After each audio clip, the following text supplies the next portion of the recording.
പ്രിയപ്പെട്ട പ്രേക്ഷകരെ നമസ്കാരം. കഴിഞ്ഞ ദിവസം ഇന്ത്യയുടെ ഒരു ഫോൺ കോളിന് ഇറാൻ യുദ്ധം അവസാനിപ്പിക്കാനാകുമെന്ന് ഒരാൾ പറഞ്ഞു. കാരണം ഇന്ന് ലോകത്ത് ഇറാനുമായും ഇസ്രായേലുമായും അത്ര ബന്ധം ഇന്ത്യക്ക് മാത്രമാണെന്നാണ് അദ്ദേഹം പറഞ്ഞത്. നമുക്കിത് അവസാനിപ്പിച്ചു കൂടെയെന്ന് യുദ്ധവെറി പൂണ്ടു നിൽക്കുന്ന ആ രണ്ട് രാജ്യങ്ങളോട് ഇന്ത്യ ചോദിച്ചാൽ പറ്റില്ലെന്ന് പറയാൻ പറ്റാത്ത അത്ര സ്നേഹമിശ്രിതമായ മേധാശക്തി ഇരു രാഷ്ട്രങ്ങളുമായും ഇന്ത്യക്കുണ്ടെന്ന് അദ്ദേഹം പറഞ്ഞു. ആരാണത് പറഞ്ഞത്? ഹുസൈൻ ഹസൻ മിർസ അൽ സൈജ്. പലർക്കും ഈ മനുഷ്യനെ അറിയാവുന്നത് ഇന്ത്യയിലെ മുൻ UAE അംബാസിഡർ എന്ന നിലയ്ക്കാണ്. എന്നാൽ ഇന്ത്യയിലെ UAE അംബാസിഡറായിരുന്ന വ്യക്തി എന്ന നിലയ്ക്കോ ഒഫീഷ്യൽ ഡിപ്ലോമാറ്റ് എന്ന നിലയ്ക്കോ അല്ല അദ്ദേഹം അത് പറഞ്ഞത്. ഗൾഫ് മേഖലയിലെ കോർപ്പറേറ്റ് സെക്ടറിലെ ഏറ്റവും ശക്തനായ നേതാവെന്ന നിലയ്ക്ക് ഇന്ത്യയുടെ ഇന്നത്തെ ശേഷിയും ശക്തിയും മനസ്സിലാക്കിയാണ് അത് പറഞ്ഞത്. ഗൾഫ് മേഖലയെ ആഴത്തിൽ അറിയാവുന്ന ഒരാളുടെ ശക്തമായ നിരീക്ഷണമെന്ന നിലയ്ക്കാണ്. എമിറേറ്റ്സ് നാഷണൽ ഓയിൽ കമ്പനി അഥവാ എനോക്കിൻ്റെ ഓഡിറ്റ് കമ്മിറ്റി ചെയർമാനും ഡയറക്ടർ ബോർഡ് മെമ്പറുമായിരുന്നു ഹുസൈൻ മിർസ. ദുബായ് ഇസ്ലാമിക് ബാങ്കിൻ്റെയും എമിറേറ്റ്സ് NBDയുടെയും നേതൃസ്ഥാനത്തിരുന്ന വ്യക്തിയുമാണ്. മധ്യേഷ്യയുടെ ശക്തിയും ദൗർബല്യവും നന്നായി അറിയാവുന്ന സമകാലിക പ്രസക്തിയുള്ള ശക്തനായ അറബ് ലീഡറാണ് അൽ സൈജ്. പക്ഷേ അറബ് രാഷ്ട്രങ്ങൾക്ക് ഇന്ത്യയോട് ഇന്നുള്ള ബഹുമാനവും അടുപ്പവും ഇഷ്ടമാകാത്ത ചില മലയാളികളുണ്ട്.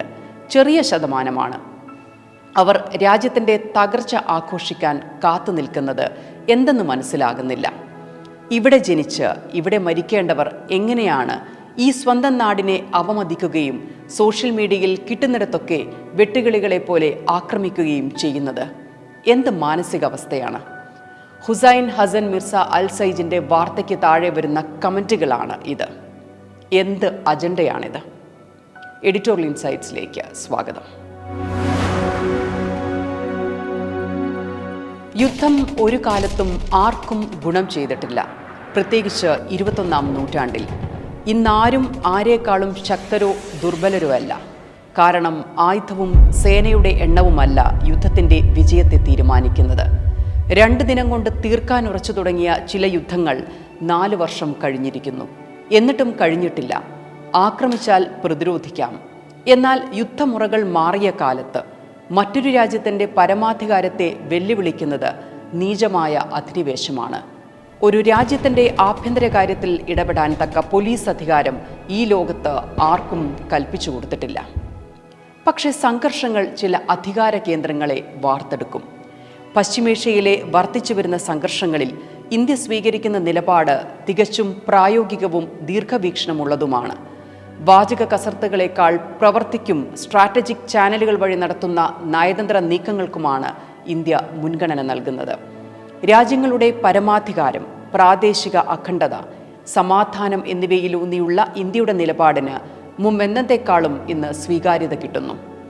വൈകാരികമായ പ്രതികരണങ്ങൾ ഒഴിവാക്കി ഭാവിയിലെ നയതന്ത്ര നീക്കങ്ങൾക്കുള്ള വാതിലുകൾ തുറന്നിടുകയാണ് ഇന്ത്യ ചെയ്യുന്നത്. അതുകൊണ്ടാണ് വാഷിംഗ്ടൺ, ഇസ്രായേൽ, ടെഹ്റാൻ, ഗൾഫ് രാജ്യങ്ങൾ എന്നിവരുമായി ഒരേ സമയം നല്ല ബന്ധം ഇന്ത്യക്ക് നിലനിർത്താനാകുന്നത്. മറ്റേതൊരു രാജ്യത്തെക്കാളും എല്ലാ പക്ഷങ്ങളുമായും സംസാരിക്കാനുള്ള ആക്സസ് ഇന്ത്യക്കുണ്ട്. ഈ ആക്സസ് തന്നെയാണ് പ്രതിസന്ധി ഘട്ടങ്ങളിൽ ഇന്ത്യയുടെ സ്വാധീന ശക്തി. അത് തന്നെയാണ് ഇന്ത്യയുടെ ഒരു ഫോൺ കോളിന് ഇറാൻ യുദ്ധം അവസാനിപ്പിക്കാനാകുമെന്ന് അറബ് നേതാവ് ഹുസൈൻ ഹസൻ മിർസ അൽ സൈജ് പറഞ്ഞത്. ഒരു രാജ്യത്തെ മാത്രം പ്രീതിപ്പെടുത്തും വിധം വിദേശ നയതന്ത്രത്തെ കെട്ടിയിട്ടില്ല എന്നതാണ് ഇന്ത്യൻ വിദേശകാര്യ നയത്തിൻ്റെ വിജയം. ഇസ്രായേലുമായി ആയുധ ഡീൽ നടത്തുന്ന ഇന്ത്യയാണ് ഇറാനിയൻ കപ്പലായ ഐറിസ് ലാവിന് കൊച്ചി തീരത്ത് അഭയം നൽകിയതും ഇറാനിയൻ നാവികർക്ക് നമ്മുടെ സൈന്യത്തിൻ്റെ സംരക്ഷണയിൽ സുരക്ഷിത താവളം ഒരുക്കിയതും. ഇന്ത്യയുടെ സ്ട്രാറ്റജിക് ഓട്ടോണമിയുടെ തെളിവാണിത്. ഗൾഫ് അശാന്തമായിരിക്കാൻ ഇന്ത്യ ആഗ്രഹിക്കുന്നില്ല. കാരണം രാജ്യത്തിൻ്റെ നിലനിൽപ്പിന് ആവശ്യമായ ഊർജവും വിഭവങ്ങളും നൽകുന്ന ഒരു രക്തധമനിയാണത്. ഈ ധമനിയിൽ തടസ്സങ്ങൾ ഉണ്ടാകാതെ നോക്കാൻ ശാന്തവും എന്നാൽ ഉറച്ചതുമായ ഇടപെടലുകളാണ് ആവശ്യമെന്ന തിരിച്ചറിവ് ഇന്ത്യക്കുണ്ട്. കഴിഞ്ഞ 10-15 വർഷത്തിനിടെ ലോകത്തെ ചേരികളിൽ കാതലായ മാറ്റം വന്നിട്ടുണ്ട്. നല്ല മിത്രങ്ങളെ തിരിച്ചറിയാൻ ലോകത്തിന് പ്രേരകമായത് ഇന്ത്യയുടെ നിലപാടുകൾ തന്നെയാണ്. അതുകൊണ്ടാണ് അമേരിക്കൻ ഭീഷണികൾക്കിടയിലും ഇന്ത്യയുമായി ലോകത്തെ ഏറ്റവും ബൃഹത്തായ വ്യാപാര കരാർ എഴുതാൻ യൂറോപ്യൻ യൂണിയൻ തയ്യാറായത്. അതിനെല്ലാം കാരണം ഇന്ത്യ മുന്നോട്ട് വയ്ക്കുന്ന വിശ്വാസം എന്ന കറൻസിയാണ്. വിശ്വാസമാണ് ഏറ്റവും വലിയ പവർ. ശ്രദ്ധിച്ച് കേൾക്കണം. സംഘർഷം മൂർച്ഛിച്ചപ്പോൾ ഇറാൻ എടുത്ത ഉഗ്രാസ്ത്രമാണ് ഹോർമുസിൻ്റെ നിയന്ത്രണം. ലോകത്തെ ഓയിൽ ലോജിസ്റ്റിക്സിൻ്റെ വലിയ ഭാഗം കടന്നുപോകുന്ന ഹോർമുസ് അടയ്ക്കുന്നുവെന്നാൽ ഇന്ത്യ പോലെ വലിയ ഊർജാവശ്യങ്ങൾക്കുള്ള രാജ്യങ്ങളുടെ ചലനം നിൽക്കുന്നുവെന്നാണ്. പ്രത്യേകിച്ച് ഇസ്രായേലും അമേരിക്കയുമായി ചങ്ങാത്തമുള്ള രാജ്യമായ ഇന്ത്യയെ സംബന്ധിച്ച്. ഇത്തരമൊരു സാഹചര്യം മുൻകൂട്ടി കണ്ട് ശേഖരിച്ച് കരുതലായി വെച്ചിരിക്കുന്ന വൻ എണ്ണശേഖരം കൊണ്ടും ഓൾട്ടർനേറ്റ് ഓയിൽ സോഴ്സിംഗ് കൊണ്ടും രാജ്യത്തെ ചലനാത്മകമാക്കി നിർത്താൻ ഇന്ത്യക്ക് കഴിയുന്നു. ഹോർമുസ് കടന്ന് ഓയിൽ ടാങ്കർ ഷിപ്പുകളെ ഇറാൻ പോകാൻ അനുവദിച്ചപ്പോൾ അതിലുണ്ടായത് റഷ്യയുടെയും ചൈനയുടെയും ഇന്ത്യയുടെയും കപ്പലുകളാണ്. ഓർക്കണം, ചൈനയും റഷ്യയും അമേരിക്കയുടെ ബദ്ധവൈരികളും ഇറാന് പിന്തുണ പ്രഖ്യാപിച്ചവരുമാണ്. പ്രത്യക്ഷത്തിൽ അമേരിക്കൻ ഇസ്രായേൽ സഹകരണത്തിൽ മുന്നോട്ടു പോകുന്ന രാജ്യമാണ് ഇന്ത്യ. പക്ഷേ ഇറാൻ കടത്തിവിട്ടതിൽ ഇന്ത്യയുടെ പുഷ്പക്, പരിമൾ എന്നീ ടാങ്കറുകളും ഉണ്ടായിരുന്നു.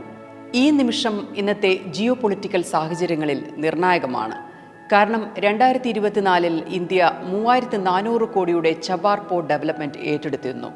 പോർട്ട് മാത്രമല്ല, അതിനെ സെൻട്രൽ ഏഷ്യയുമായി കണക്ട് ചെയ്യും വിധം അഫ്ഗാൻ വഴി റോഡ് പദ്ധതിയും ഇന്ത്യ പൂർത്തിയാക്കി വരികയാണ്. ഇങ്ങനെ ഇറാനുമായി ചേർന്ന് നിന്നുകൊണ്ട് തന്നെയാണ് ഇന്ത്യ നമ്മുടെ ആയുധ ആവശ്യങ്ങൾക്ക് ഇസ്രായേലുമായി അടുത്തത്. അതാണ് ഒരു രാജ്യത്തിൻ്റെ ഭയമില്ലായ്മ. ഗ്ലോബൽ സൂപ്പർ പവറുകളുടെ ഉമ്മറത്ത് ലോകകാര്യങ്ങൾ തീരുമാനിച്ചിടത്ത് നിന്ന് ലോകത്തെ ഏറ്റവും വലിയ ജനാധിപത്യ രാജ്യത്തിൻ്റെ അഭിപ്രായവും ഇടപെടലും നിർണായകമാകുന്ന കാലഘട്ടത്തിലേക്ക് ലോകക്രമം എത്തിയെന്നതാണ് വസ്തുത. ഇന്ത്യയുടെ ഈ ആരോഹണം വ്യക്തമായി മനസ്സിലാകാൻ 2025 ഡിസംബർ മുതൽ ഈ മാർച്ച് വരെയുള്ള 90 ദിവസം അനലൈസ് ചെയ്താൽ മതിയാകും. 3 മാസം. ഈ 3 മാസത്തിനുള്ളിൽ ഡൽഹിയിലെത്തിയ ലോക നേതാക്കളുടെ പേരും ഉദ്ദേശവും നോക്കിയാൽ മതി നമ്മുടെ പവർ എന്താണെന്ന് മനസ്സിലാക്കാൻ. ഡിസംബറിൽ രാജകീയ വരവേൽപ്പോടെ എത്തിയ Vladimir Putin. India Russia annual സമ്മിറ്റിന് വന്ന പുടിൻ ഡിഫൻസ്, എനർജി, ട്രേഡ് സഹകരണ കരാറുകളിലും സാമ്പത്തിക സഹകരണത്തിലും ഒപ്പുവെച്ചാണ് മടങ്ങിയത്. ആഴ്ചകൾക്കുള്ളിൽ, അതായത് ജനുവരിയിൽ, ജർമ്മൻ ചാൻസലർ ഫെഡറിക് മേഴ്സ് ഡൽഹിയിലെത്തിയത് ജർമ്മനിയുടെ ടോപ്പ് സിഇഒമാരും ഇൻഡസ്ട്രിയലിസ്റ്റുകളുമായാണ്. ലോകത്തെ 3ാമത്തെ വലിയ എക്കണോമിയായ ജർമ്മനി ലോകത്തെ 4ാമത്തെ സാമ്പത്തിക ശക്തിയായ ഇന്ത്യയുമായി ഇൻഡസ്ട്രിയൽ കരാറുകളും ഇന്നൊവേഷൻ ടെക്നോളജി കരാറുകളും മാനുഫാക്ചറിംഗ് കൊലാബറേഷൻ കരാറുകളിലും ധാരണയായി മടങ്ങി. ദിവസങ്ങൾക്കുള്ളിൽ യൂറോപ്യൻ യൂണിയൻ ഡൽഹിയിൽ വന്ന് ഒപ്പുവെച്ചത് ലോകത്തെ ഏറ്റവും വലിയ ചരിത്രപരമായ ട്രേഡ് ഡീലിനും. ഇതിനിടയിൽ ഒരു ദിവസം മറ്റൊരു ഭരണാധികാരി തിരക്കിട്ട് ഡൽഹിയിലേക്ക് പറന്നിറങ്ങി മണിക്കൂറുകൾ മാത്രം തങ്ങി അസാധാരണമായ ധാരണകളും ഉറപ്പുകളും വാങ്ങി മടങ്ങി. സാക്ഷാൽ Mohammed bin Zayed Al Nahyan. ഊർജം, പ്രതിരോധം, എമേർജിംഗ് ടെക്നോളജി എന്നിവയിൽ ഇരു രാജ്യങ്ങളും ഏറെ തന്ത്രപരമായ കരാറുകളിൽ ഒപ്പിട്ടു. ദീർഘകാലത്തേക്കുള്ള LNG കരാർ മാത്രം $300 കോടി. ഇത് സംഭവിക്കുന്നത് ജനുവരി 19. അടുത്തത് ഫ്രാൻസിന്റെ ഊഴം. ഫെബ്രുവരിയിൽ ഇമ്മാനുവൽ മക്രോൺ AI ഇമ്പാക്ട് സമ്മിറ്റിലെത്തി defence, space research, nuclear energy, advance manufacturing രംഗങ്ങളിൽ ചരിത്രത്തിൽ ഇതുവരെയില്ലാത്ത കരാറുകളിൽ ഒപ്പുവെക്കുന്നു. കാനഡയുമായി എനർജി, മിനറൽസ്, ഫാർമസ്യൂട്ടിക്കൽസ് രംഗത്ത് കരാറുകൾ വരുന്നു. ഇതിനിടയിൽ ബ്രസീൽ, ഫിൻലാൻഡ്, സീഷെൽസ്, പോളണ്ട് എന്നിവരുമായെല്ലാം കരാറുകൾ ഉണ്ടാക്കുന്നു. നോക്കൂ, റഷ്യ, യൂറോപ്പ്, നോർത്ത് അമേരിക്ക, വളർന്നു വരുന്ന മറ്റ് ശക്തികൾ എന്നിവയെല്ലാം ഇതാ ഇവിടെ ഇന്ത്യയുടെ മണ്ണിൽ വരികയാണ്. സഹകരണവും സൗഹൃദവും തേടി. ഏതെങ്കിലും രാജ്യത്ത് ഏതെങ്കിലും കാലത്ത് ഇത്തരത്തിൽ 90 ദിവസങ്ങൾക്കുള്ളിൽ ഇത്ര ബൃഹത്തായ, വൈവിധ്യമുള്ള, സ്ട്രാറ്റജിക്കായ കരാറുകൾ ബാക്ക് ടു ബാക്ക് വളരെ സൂക്ഷ്മതയോടെ, ദീർഘവീക്ഷണത്തോടെ നടന്നിട്ടുണ്ടോ? അതാണ് പവർ എന്ന് പറഞ്ഞത്. നമ്മളുമായി ചില കരാറുകളിലൂടെ എൻഗേജ് ചെയ്യാൻ വന്നതല്ല ഇവരാരും. നമുക്ക് ചുറ്റും നിന്ന് സ്വയം റീപൊസിഷൻ ചെയ്യാൻ വേണ്ടിയാണ് ലോകരാജ്യങ്ങൾ ഇന്ന് ശ്രമിക്കുന്നത്. ലോകത്തെ ഏറ്റവും വൈബ്രൻ്റായ എക്കോസിസ്റ്റത്തിനൊപ്പം ചേർന്നാൽ തങ്ങൾക്കും വളരാനാകുമെന്ന ബോധ്യം കൊണ്ടാണ്. കാരണം നമുക്കതിനുള്ള പവറുണ്ടെന്ന് ഇന്ത്യ തെളിയിച്ചു കഴിഞ്ഞു.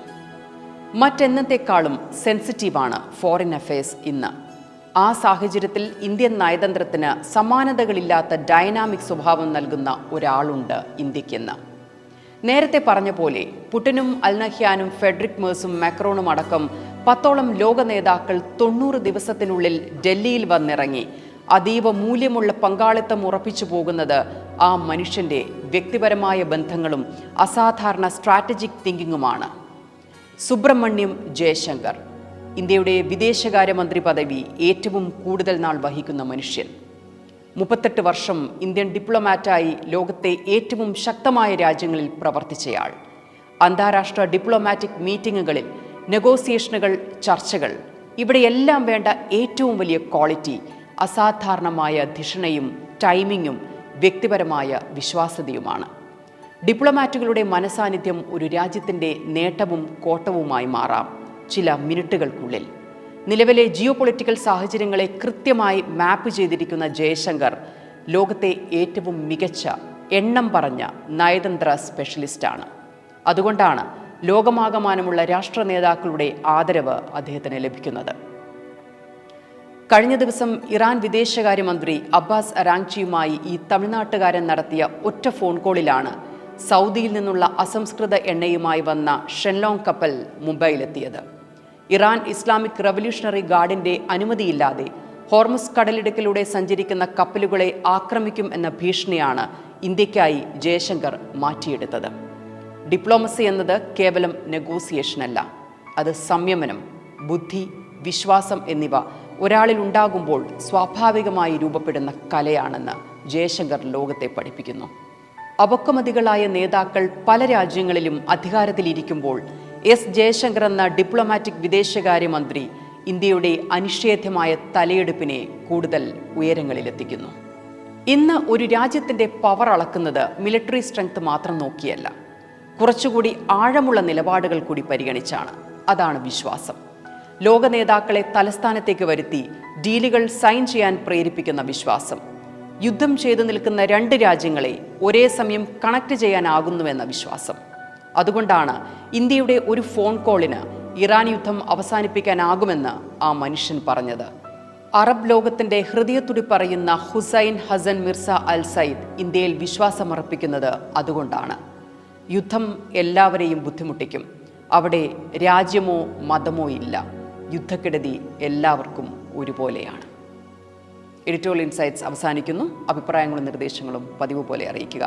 Thank you for watching channelime.com. Innovation, technology, സംരംഭകത്വം, ഡെവലപ്മെൻറ്റ് ന്യൂസുകൾക്കായി channelime.com സബ്സ്ക്രൈബ് ചെയ്യുക.